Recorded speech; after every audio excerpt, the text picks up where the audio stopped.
Let me give you one more thing about Jesus and doubt, right?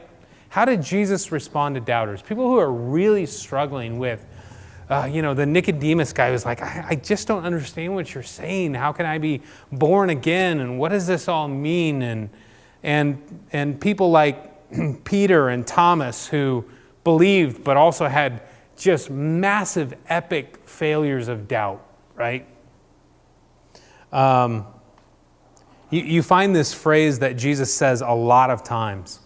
"Oh, you of little faith, why did you doubt?" And when we read that in English without any recording of how Jesus said it, we generally look at it and go, oh, Jesus is just being really harsh, right? He's like, oh, you of little faith, why did you doubt? I just can't believe you. In fact, at one point he says, how long will I be with you and how long must I suffer you? Which is a great thing to say. It's like, how long do I have to put up with you disciple people?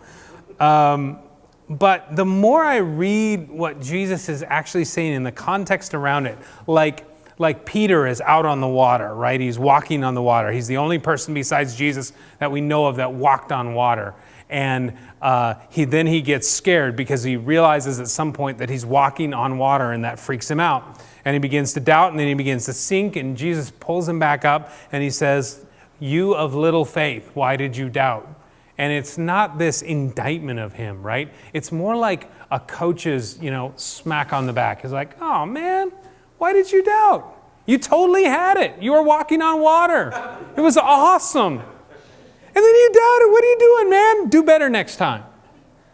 This is Jesus' response to doubt. In fact, I think that you can see it in the fruit of their life, that Jesus is just pushing them on and saying, come on, have more faith next time. These are all men who died for believing in Jesus, except for John, who died in exile in prison. It's kind of this, Peter, you almost had it. Don't give up next time. And Thomas, I like Thomas because Thomas says, you know what, I don't buy this. It's not scientifically provable that Jesus has risen from the dead, even though you all say he has. And he says, I won't believe it until I see the nail scars in his hands, until I see the scar in his side. And Jesus appears to Thomas and says, why don't you put your hands in the scars, and why don't you feel this one and see that it's me and I'm flesh and I'm blood. And Jesus is so redemptive in that, right? And Thomas goes, whoa, okay, it really is you, my Lord and my God. He kneels down, and Jesus says, blessed are you.